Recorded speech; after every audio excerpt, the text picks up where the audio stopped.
ஹைதராபாத்தில் ராகுல் காந்தியும் ஆதவர்ஜனும் சந்தித்து பேச போவதாக ஒரு சலசலப்பு இருக்குது. இதை எப்படி எடுத்துக்கிறது? நீங்கள் போயிட்டீங்கன்னா குளத்தோட கோவிச்சுக்கிட்டு குளிக்காமல் போனால் குளத்துக்கு நட்டமா, குடிக்காமல் போனவனுக்கு நட்டமானு கிராமத்தில் கேட்பாங்க.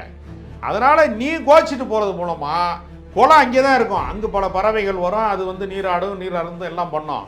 நீ போயிட்டேன்னா தமிழ்நாட்டில் காங்கிரஸை தொடச்சி எறிஞ்சிருவாங்க. பெரியார் படத்தை நீ எடுத்துட்ட அப்படிங்கிறது மட்டும் கிடையாது, இன்னொரு ரகசியம் இருக்கிறது. நேற்று நடந்ததில் அண்ணா படத்தையே காணும், அண்ணாவை காணா பெரியாரை காணான்னா என்ன அர்த்தம்னா அதிமுக காணாமல் போய்விட்டது தான் அர்த்தம். மலேசிய விமானம் திடீரென்று கடலிலே விழுந்தது, கருப்பு பெட்டியை தேடுறோம்னாங்க. இதே மாதிரி தான் இந்த தேர்தலோடு அதிமுக நடுக்கடலில் விழுந்தது மாதிரி, கருப்பு பெட்டியை தேடுறது மாதிரி எடப்பாடி பழனிசாமியை தேட வேண்டிய நிலைமையை வாக்காளர்கள் உருவாக்குவாங்க. வாஜ்பாய் அரசாங்கத்தையே கவிழ்த்து காட்டியவர் வந்து ஜெயலலிதா. மோடியா லேடியா என்று கேட்டு மோடிக்கு ஆட்டம் காட்டியவர் ஜெயலலிதா. ஜெயலலிதா கட்சியை நீ கைப்பற்றி வச்சுக்கிட்டு நீ பியூனு மாதிரி பின்னாடியே திரிகிற, பியூஷ் கோயல் பின்னாடி திரிகிற பியூனா நீயே, அமித்ஷா பின்னாடி நீ பின்னாடியே திரிகிற வாழு மாதிரி திரிகிற. நீனு சிங்கத்தினுடைய தலை மாதிரி இருந்த அதிமுகவை நீ சுண்டலி மாதிரி நீ ஆகி போயிட்ட. நீனு இன்னைக்கு நீ வந்து டெல்லிக்கு கூப்பிடுறாங்க, நீ போற நடக்கிறது மாநில தேர்தல். டெல்லிக்காரனுக்கு என்ன வேலை? அவன் இங்கே ஓன் தயவுல வந்து ஒரு 4 பேர் எம்எல்ஏவா இருக்கான், அதை 4 எம்எல்ஏவை 10ஆக்கிக்கிறதுக்கு உங்ககிட்ட வந்து அவன் நிற்கிறான். நீ அவன் பின்னாடி போறேன்னா நீ வழக்குக்கு அஞ்சுக்கிறாய். திமுக காரன் மேலே போடாத வழக்கா? அவன் அஞ்சுக்கிறானா? சந்தித்து கொண்டிருக்கிறார்கள். நீ பின்னாடியே போற. அதனால அதிமுக என்பது தனித்தன்மையை இழந்து விட்டது. அது அமித்ஷா திமுகவாக மாறிவிட்டது. திருப்பரங்குன்றத்த விஷயம் தீபம் ஏத்தலேன்னு வருத்தப்படுற மோடி ஏன் இதெல்லாம் பேச மறுக்கிறார் என்ற ஒரு கேள்வி. ரொம்ப வேடிக்கை என்னன்னா, இன்னைக்கு மீனாட்சி அம்மனுடைய அறங்காவலர் குழு சார்பாக, கோவில் அறங்காவலர்கள் குழு சார்பாக இன்னைக்கு ஒரு இப்தார் விருந்து மதுரையில் நடைபெற்று கொண்டிருக்கு. நம்ம பேசிக்கிட்டு இருக்கிற நேரத்தில் இப்தார் விருந்து நடக்குது. பல ஆண்டுகளாக அது நடந்து கொண்டிருக்கிறது. எல்லாவற்றிலையுமே தமிழ்நாட்டை வஞ்சித்து விட்டு தமிழ்நாட்டின் முதலமைச்சரை குறை சொல்வதன் மூலமாகவோ மதவாதத்தை தூண்டுவதன் மூலமாகவோ என்டிஏ கூட்டணி வெற்றி பெற்றுவிடும் நம்புறாங்கல்ல. அவர்களுக்கு புரியவில்லை. இது குஜராத் கிடையாது, இது பீகார் கிடையாது, இது உத்தரப்பிரதேசம் கிடையாது. இந்த மண் மத நல்லிணக்கத்திற்காக செம்மைப்படுத்தப்பட்டிருக்கக்கூடிய, பக்குவப்படுத்தப்பட்டிருக்கிற மண்.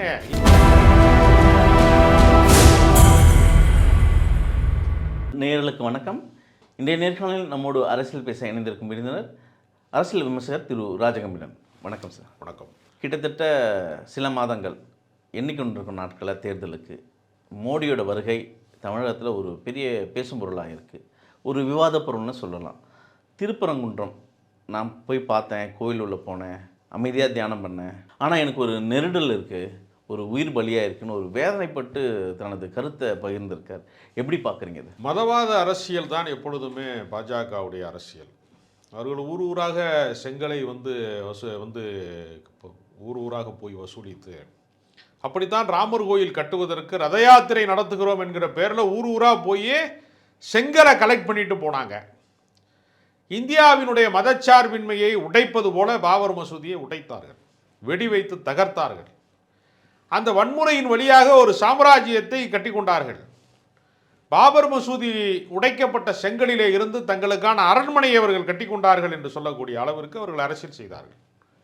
அதே அரசியல் தான் ஊர் ஊருக்கு போய் தங்களுடைய அரசியலை நிலைநாட்டுவதற்கு ஒன்று சாதி ரீதியான மோதல்களை உருவாக்குவது, மத ரீதியான மோதல்களை உருவாக்குவது. குஜராத் கலவரத்தை வந்து குஜராத் மாடலுங்கிறான். ஒரு மனிதன் இன்னொரு மனிதன் மீது நடத்தக்கூடிய வன்முறை தாக்குதல் என்பது அநாகரிகமானது. நாகரிக சமூகத்தில் இன்றைக்கு கூட திரைப்பட நடிகர் மம்முட்டி அந்த போர் நடப்பது பற்றி, ஈரான் இஸ்ரேலுடைய அந்த போர் பற்றி சொல்லுகிற போது, யார் ஜெயிக்கிறார்கள் என்று தெரியவில்லை, மனித குலம் வெல்ல வேண்டும்ங்கிறார். ஏன்னா எந்த போர் நடந்தாலும் அதில் மனிதர்கள் சாகிறார்கள். நேற்று வரைக்கும் நமக்கு வந்து நம்முடைய நாட்டுக்காரர்களாக இருக்கிறவர்கள் வந்து பிரிந்து சென்றால் பகை நாடாக மாறிவிடுகிறார்கள். ஒரு எல்லை கோட்டினுடைய வழியாக மனிதர்களை பகைவர்களாக மாற்றுவது, ஒரு பள்ளிக்கூடத்தின் மீது குண்டு போடுகிறார்கள். அதே தான் நடந்துச்சு இலங்கையிலையுமே வந்து பார்த்தீங்கன்னா பல இதுகளில் வந்து குழந்தைகள் கொல்லப்பட்டார்கள். அப்போ எந்த இடத்துல வந்து மனிதனை வந்து பலியிடக்கூடிய இரத்த சகதியின் மீது ஏறி வந்து சாம்ராஜ்யத்தை அமைப்பது என்பது உலகத்திலே வெறுப்பு அரசியலை செய்யக்கூடியவர்களுடைய ஒரு நடைமுறையாக இருக்கிறது. இன்றைக்கு அந்த நடைமுறையைத்தான் இவர்கள் வந்து கொண்டு வந்து ஊர் ஊராக வந்து செய்ய பார்க்கிறார்கள். இப்போ நீங்கள் உதாரணத்துக்கு நீங்கள் பார்த்தீங்கன்னா வந்து ஒடிசாவில் வந்து தேர்தல் நடக்கிற போது பூரி ஜெகநாதர் ஆலயத்தினுடைய பொக்கிஷத்தின் சாவிகளை தமிழ்நாட்டுக்காரன் திருடிவிட்டு போய்விட்டான், தமிழர்கள் திருடர்கள் என்றார்கள். எவ்வளவு ஆபாசமான அசிங்கமான குற்றச்சாட்டு, ஆதாரமே இல்லாத அப்பட்டமான பொய் குற்றச்சாட்டு. சொன்னது ஒரு நாளாந்தர பேச்சாளர்கள் கிடையாது. நாட்டுக்கு 10 ஆண்டு காலம் பிரதமராக இருந்தவரே ஒரு தேர்தல் அரசியலுக்காக எவ்வளவு வண்டி வண்டியாக பொய் சொல்லணுங்கிற வகை தொகை இல்லாத பொய்களை சொல்கிறாரு. அதே மாதிரி நீங்கள் பார்த்தீங்கன்னா 2 மாடு வச்சுருந்தா ஒரு மாடை ஓட்டிட்டு போயிடுவாங்க. ராகுல் காந்தி ஜெயிக்கணும்னு பாகிஸ்தான் விரும்புது மக்களே, பாகிஸ்தான்காரன் ஓட்டு போட போகிறான். இங்கே இப்படியெல்லாம் பொய் பிரச்சாரங்களை கட்டவிழ்த்து விட்டவர்கள் இப்போ கடைசியாக என்ன பண்ணுறாங்கன்னா, தேர்தல் பிரச்சாரத்துக்கு வந்தால் தேர்தலில் தாங்கள் செய்த சாதனையை சொல்லணும். 12 வருடமாக ஒரு மத்திய அரசாங்கத்திலே அவர்கள் ஆட்சி அதிகாரத்திலே இருக்கிறார்கள். 12 வருடமாக தமிழ்நாட்டுக்கு என்னென்ன சாதனைகளை செய்தோம்னு சொல்வதற்கு அவர்களிடத்திலே பட்டியல் இல்லை. அதற்கு பதிலாக ஒரு எதிர்க்கட்சி குற்றச்சாட்டுகளை மட்டுமே பேசிவிட்டு மத ரீதியான மோதல்கள் ஏன் தமிழ்நாட்டில் நிகழ மறுக்கிறது என்கிற வருத்தத்தை தெரிவிக்கிறார். அதுதான் இங்கே முக்கியமாக ஒரு பிரதமர் ஒரு மாநிலத்துக்கு வரும்போது அந்த மாநிலத்து குறைபாடுகளை பற்றி பேசலாம். குறிப்பாக எய்ம்ஸ் மதுரை, அங்கே நடந்த நிகழ்வு மதுரையில் தான் நடந்தது. எய்ம்ஸ் மிக சில நாட்களாக இழுபறியிலே இருக்குது. எப்போன்னு தெரியல, திறப்பாங்கன்னே தெரியல, அந்த நாட்களும் எண்ணப்படுது. இதெல்லாம் பேசலை. குறிப்பாக அந்த மதுரைக்கான அந்த மெட்ரோ ரயில் திட்டம் தடைப்பட்டு இருக்குது, அதை பற்றியும் பேசலை. ஏன் தரலை, நிதி தரலை, அதுவும் அந்த விளக்கம் சொல்ல. இவங்க ஒரு மதத்தை கையாளுறாங்க. திருப்பரங்குன்றத்தை விஷயம் தீபம் ஏற்றலேன்னு வருத்தப்படுற மோடி ஏன் இதெல்லாம் பேச மறுக்கிறாருன்ற ஒரு கேள்வி ரொம்ப வேடிக்கை என்னன்னா, இன்னைக்கு மீனாட்சி அம்மனுடைய அறங்காவலர் குழு சார்பாக, கோவில் அறங்காவலர்கள் குழு சார்பாக இன்னைக்கு ஒரு இப்தார் விருந்து மதுரையில் நடைபெற்று கொண்டிருக்கு. நம்ம பேசிக்கிட்டு இருக்கிற நேரத்தில் இப்தார் விருந்து நடக்குது. பல ஆண்டுகளாக அது நடந்து கொண்டு இருக்கிறது. நீங்கள் இதே மாதிரி நீங்கள் பார்த்தீங்கன்னா, சென்னையில் இருக்கக்கூடிய திருவல்லிக்கேணி வாலாஜா பள்ளிவாசலில் நோன்பு திறப்பதற்கான அந்த எல்லா விதமான உணவு பண்டங்களை கொடுப்பது, நோன்பு கஞ்சி கொடுக்கறது எல்லாமே பார்த்தீங்கன்னா இஸ்லாமியர் அல்லாதவர்கள் தான் பரிமாறுகிறார்கள். புதுக்கோட்டையில் பள்ளிவாசல் திறக்கிறாங்கன்னு தாய்மாமன் சீர் எடுத்துகிட்டு போகிறான். இந்த ஊரில் நீ சாமியை வச்சு கலவரம் பண்ணணும்னு நினைக்கிறது இருக்குல்ல. மதுரையில் வைகை ஆற்றிலே கள்ளழகர் இறங்குற போது 5 லட்சம் 6 லட்சம் மக்கள் லட்சக்கணக்கான மக்கள் ஒன்று திரளுகிற போது கள்ளழகர் வருகையை வரவேற்று அங்கு தண்ணீர் பந்தல் வைத்து, மோர்பந்தல் வைத்து, நீர்ப்பந்தல் வைத்து, குளிர்பானங்கள்லாம் கொடுத்து வர்றவர்களை வரவேற்கிற நடைமுறை இருக்கிறது. பழனிக்கு பாத யாத்திரை போகிறவர்கள் வெறுங்கால்களிலே போகிறார்கள் என்று பள்ளிவாசலுக்காக வேண்டி வைத்திருந்த தண்ணீர் தொட்டியிலே இருந்து அவர்கள் கால்கள் சுடு தாங்க முடியாமல் இருக்கிறாங்க. அவர்கள் பாதங்கள் அந்த சூடு தாங்க முடியாமல் இருக்கிறது என்பதற்காக தண்ணீரை அவர்கள் பாதங்களிலே பீச்சி அடிக்கிறார்கள் இஸ்லாமிய குருமார்கள் என்றெல்லாம் புகைப்படங்கள் வருகிறது. அப்போ இந்த மண்ணினுடைய கலாச்சாரம் என்பது மத பகைமை பாராட்டுவது என்பது கிடையாது. நாகூர் தர்காவுக்கு போகிறவங்க வேளாங்கண்ணிக்கு போகிறாங்க, அப்படியே வைத்தீஸ்வரன் கோவிலுக்கு போகிறாங்க என்று சொல்லக்கூடிய அளவிற்கு ஒரு நல்லிணக்கமாக இந்த பூமி இருக்கிறது. இதை எப்படியாவது உடைக்க வேண்டும் என்று அவர்கள் நினைக்கிறார்கள். அதை மதுரை மண்ணிலிருந்து உருவாக்கணும். அதனால தான் திருப்பரங்குன்றத்தை நாங்கள் அயோத்தியாக மாற்றுவோம், தர்காவை ஏன் ரீலொகேட் பண்ணக்கூடாதுன்னு சொன்னவர் ஆஸ்பத்திரியில் போய் படுத்து கிடக்கிறாரு. பல பேர் நீங்கள் என்ன செய்கிறான்னா, இங்கு வன்முறையை தூண்டுவது, இந்த மாதிரி துவேஷங்களை பிரச்சாரம் செய்வது, உள்ளூர் மக்கள் ஒத்துழைக்க மறுக்கிறார்கள் திருப்பரங்குன்ற மக்களுங்கிறதுக்காக வாடகைக்கு ஆள் பிடிச்சி சங்கிகளை வெளியூரிலிருந்து இறக்குமதி செய்வது, அரசியல் சாசனத்தையே மதிக்காமல் சனாதனம் தான் என்னுடைய நடைமுறை, அதைத்தான் நான் பின்பற்றுகிறேன் என்று சொல்லக்கூடியவரிடத்திலே வழக்கு திட்டமிட்டு வேண்டுமென்றே அந்த நீதிமன்றத்திலே கொண்டு போய் போவது, அந்த நீதியை ஏன் நிலைநாட்டவில்லை, அரசியல் சாசனத்தின்படி தானே தீர்ப்பு சொல்ல வேண்டும், சனாதனத்தின்படி நீங்கள் எதற்காக இதை பேசிக் கொண்டிருக்கிறீர்கள் என்று கேட்கிற நீதிபதிகளை மிரட்டக்கூடிய வகையிலே அவர்கள் மீது வழக்கு தொடுப்பது என்றெல்லாம் பல அதிகார வர்க்கத்தினுடைய அச்சுறுத்தலை அவர்கள் செலுத்த பார்க்கிறார்கள். ஆனால் இதில் என்ன வேடிக்கைனா, மதுரை மண்ணின் மைந்தர்கள் இதையெல்லாம் ஒரு பொருட்டாக கருதவே இல்லை. அவர்களை பொறுத்த வரையில் நீ ஆட்சி அதிகாரத்துக்கு வந்தால் என்ன செய்திருக்கிறாய், அதற்கு நன்றி அறிவிப்பதற்கு நான் ஓட்டு போடு. நீ எய்ம்ஸ் மருத்துவமனையை 7 ஆண்டு காலமாக கட்டி முடிக்கவே இல்லை, மெட்ரோவுக்கு பணம் தரவே இல்லை, தமிழ்நாட்டிலே வெள்ள பேரிடரிலே தமிழர்கள் தவித்த போது அதற்கான உரிய நிவாரணத்தை நீ தரவே இல்லை, குஜராத்தில் பெருவெள்ளம் வந்தால் அடுத்த வினாடியே 1000 கோடி ரூபாயை விடுவிக்கிறார்கள் மத்திய அரசாங்கம், அது தமிழ்நாட்டுக்கு நிதி வந்தால் அவன் சாகட்டும்ன்ற மாதிரி அவனை விட்டுறாங்க. இங்கே நாங்கள் எல்லாவற்றிற்கும் மத்திய அரசாங்கத்திற்கு வரி கட்டுகிறோம், மத்திய அரசாங்கத்திற்கு என்று தனிப்பட்ட நிலம் கிடையாது, மாநில அரசாங்கத்திலே இருந்து மாநிலத்திலே இருந்து செலுத்தப்படுகிற வரியிலே தான் மத்திய அரசாங்கமே நடக்குது. ஆனால் மாநிலத்துக்கு அதிகாரம் இருக்கக்கூடாது, மாநிலம் செயல்படக்கூடாது, மாநிலத்துக்கென்று பிரத்யேகமான எந்த உரிமைகளும் இருக்கக்கூடாது, மாநில சுயாட்சியை மண்ணை போட்டு மூடணும் என்றெல்லாம் இவர்கள் தொடர்ந்து செயல்படுகிறார்கள்.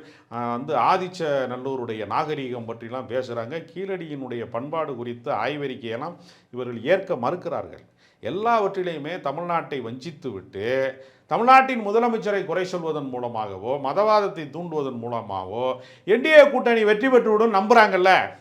அவர்களுக்கு புரியவில்லை. இது குஜராத் கிடையாது, இது பீகார் கிடையாது, இது உத்தரப்பிரதேசம் கிடையாது.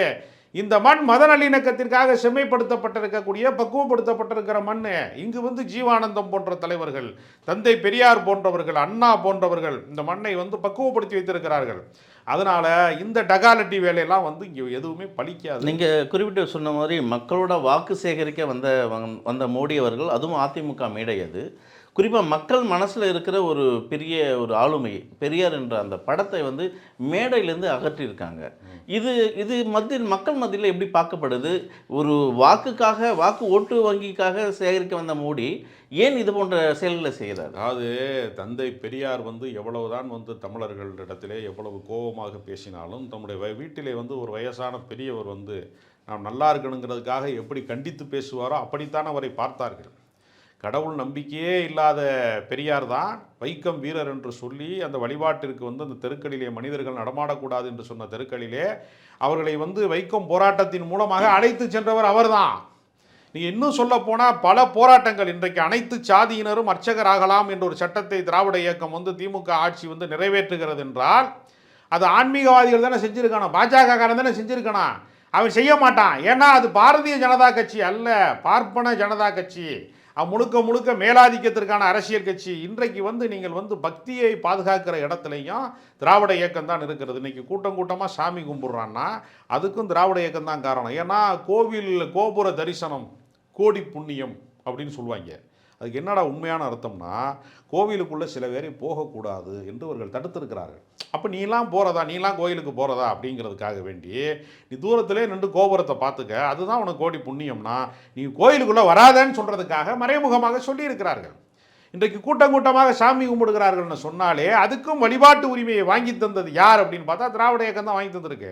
அதனால் மக்கள் அதை நன்றியோடு நினைப்பார்கள். பெரியாரை எந்த எல்லை வரைக்கும் பயன்படுத்த வேண்டும், பக்தியை எந்த எல்லை வரைக்கும் பயன்படுத்த வேண்டும், தேர்தல் அரசியலை எப்படி பார்க்க வேண்டும் என்பதற்கான வித்தியாசம் தெரியாத முட்டாள் கூட்டம் வடநாட்டிலே இருப்பது போல தமிழ்நாட்டிலே இல்லை என்பது இவர்களுக்கு புரியவில்லை. அதனால் பெரியார் படத்தை நீ எடுத்துட்ட அப்படிங்கிறது மட்டும் கிடையாது. இன்னொரு ரகசியம் இருக்கிறது. நேற்று நடந்ததில் அண்ணா படத்தையே காணும். அண்ணாவை காணா பெரியாரை காணான்னா என்ன அர்த்தம்னா, அதிமுக காணாமல் போய்விட்டது அர்த்தம். மலேசிய விமானம் திடீரென்று கடலிலே விழுந்தது, கருப்பு பெட்டியை தேடுறோம்னாங்க. இதே மாதிரி தான் இந்த தேர்தலோடு அதிமுக நடுக்கடலில் விழுந்தது மாதிரி, கருப்பு பெட்டியை தேடுறது மாதிரி எடப்பாடி பழனிசாமியை தேட வேண்டிய நிலைமையை வாக்காளர்கள் உருவாக்குவாங்க. அதனால் உங்களுடைய தனித்தன்மை நீங்கள் பாருங்கள், யோசிச்சு பாருங்கள். போயஸ் கார்டனின் வாசலிலே வடநாட்டினுடைய தலைவர்கள் எல்லாம் காத்திருந்தது போய் வாஜ்பாய் அரசாங்கத்தையே கவிழ்த்து காட்டியவர் ஜெயலலிதா. மோடியா லேடியா என்று கேட்டு மோடிக்கு ஆட்டம் காட்டியவர் ஜெயலலிதா. சங்கராச்சாரியாரை கைது செய்தவர் ஜெயலலிதா. அவ்வளவு பெரிய வீரதீர செயல்களுக்கு சொந்தமான ஜெயலலிதா கட்சியை நீ கைப்பற்றி வச்சுக்கிட்டு நீ பியூனு மாதிரி பின்னாடியே திரிகிற, பியூஷ் கோயல் பின்னாடி திரிகிற பியூனா நீயே, அமித்ஷா பின்னாடி நீ பின்னாடியே திரிகிற வாழு மாதிரி திரிகிற. நீனு சிங்கத்தினுடைய தலை மாதிரி இருந்த அதிமுகவை நீ சுண்டலி மாதிரி நீ ஆகி போயிட்ட. இன்னைக்கு நீ டெல்லிக்கு கூப்பிட்றாங்க, நீ போகிற நடக்கிறது மாநில தேர்தல். டெல்லிக்காரனுக்கு என்ன வேலை? அவன் இங்கே ஓன் தயவில் ஒரு 4 பேர் எம்எல்ஏவாக இருக்கான். அதை 4 எம்எல்ஏவை 10ஆக்கிக்கிறதுக்கு உங்ககிட்ட அவன் நிற்கணும். நீ அவன் பின்னாடி போகிறேன்னா நீ வழக்குக்கு அஞ்சுக்கிறாய். திமுக காரன் மேலே போடாத வழக்கா? அவன் அஞ்சுக்கிறானா? சந்தித்து கொண்டிருக்கிறார்கள். நீ பின்னாடியே போகிற. அதனால் அதிமுக என்பது தனித்தன்மையை இழந்து விட்டது. அது அமித்ஷா திமுகவாக மாறிவிட்டது. எடப்பாடி தலைமையிலே ஆட்சி என்பதற்கு பதிலாக என்டிஏவினுடைய ஆட்சி என்று அவர்கள் பேசுகிறார்கள். நடந்த கூட்டத்தில் இவரை முதலமைச்சர் என்று அவர் பேசலை. இந்த அன்புமணி மாதிரியே அரை டிக்கெட்டு தான் பேசுகிறாங்க. ஏன் அரை டிக்கெட்டுனா, முழு டிக்கெட்டாக இருந்ததை ராமதாஸ் காலி பண்ணிட்டார். அவர் அரை டிக்கெட் ஆகிட்டார். அன்புமணி ஒரு அரை டிக்கெட்டு. இப்போ எல்லாமே பாதியாக இருக்குது கட்சி. அதிமுகவினுடைய பல பிரிவுகளாக மாறிவிட்டது. சசிகலா ஒரு பக்கம் கட்சி ஆரம்பிக்கிறாங்க, பெரிய பெரிய ஆளை நான் வேட்பாளராக போட போகிறேன்னு அவங்க அறிவிக்கிறாங்க. என்கவுண்டர் பண்ண வெள்ளத்துறையை வச்சு உன் கட்சியை என்கவுண்டர் பண்ண போகிறேங்கிறாங்க. பல பேர் தனித்தனி பிரிவுகளாக. ஓபிஎஸ் 3 முறை இடைக்கால முதலமைச்சராக இருந்தவர், அவரையே திமுக காரனாக மாற்றிட்டாங்க. அதிமுகவிலிருந்து அண்ணா இருந்த திமுகவுக்கு போயிட்டார் ஓபிஎஸ். கொண்டு போய் சேர்த்து விட்டாங்க, இவங்களே சேர்த்து விட்டாங்க. செங்கோட்டையனை கொண்டு போய் தாவேக்கால சேர்த்து விட்டாங்க. எல்லாமே இன்னைக்கு பண்ருட்டி ராமச்சந்திரனை காணா. அவரெல்லாம் எம்ஜிஆருக்கு மிகப்பெரிய அளவில் ஒரு 2ஆம் கட்ட தலைவராக இருந்தவர். எல்லாத்தையும் தொலைச்சி எடுத்துட்டு தத்திகளை வைத்து கொண்டு மக்குகளை வைத்துக்கொண்டு செயல்பாடு அற்றவர்களை வைத்துக்கொண்டு அதிமுகங்கிற ஒரு கூண்டு தான் இருக்குது, கிளி பறந்துருச்சு.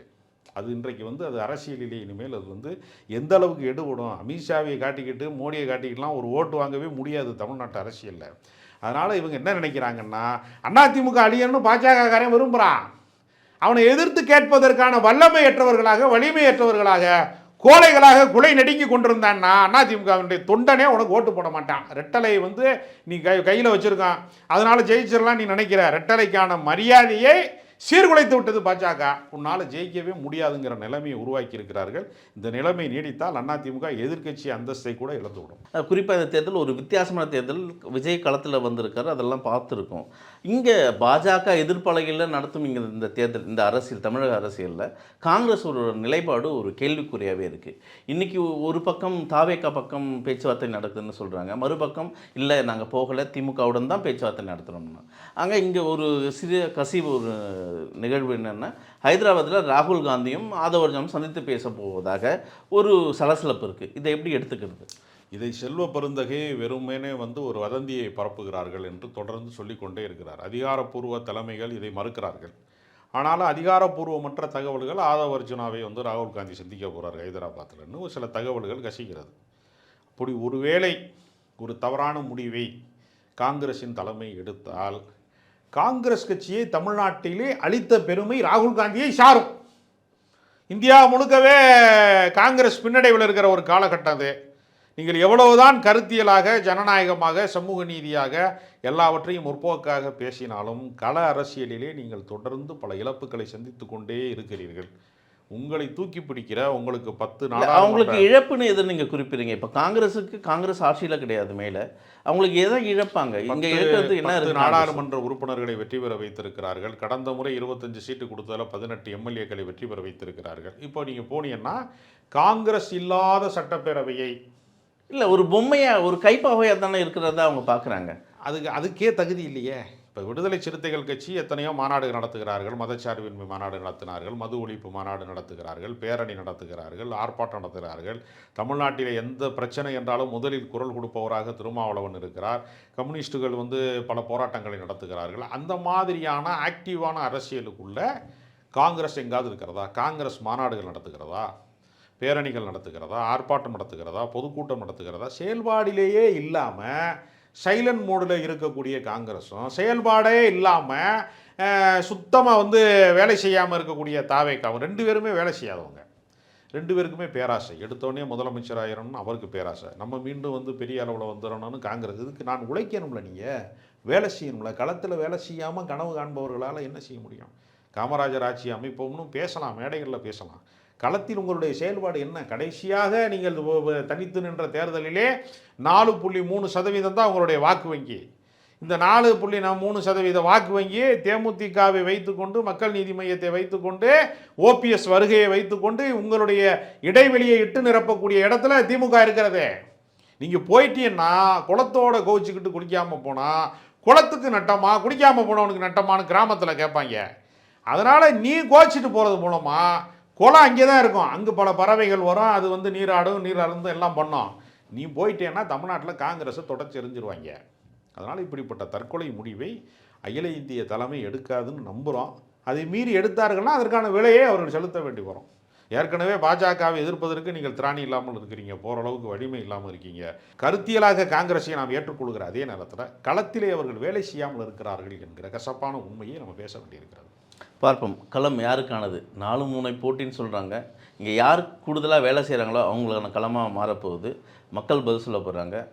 உங்கள் நேரத்துங்கிறது மிக்க நன்றி.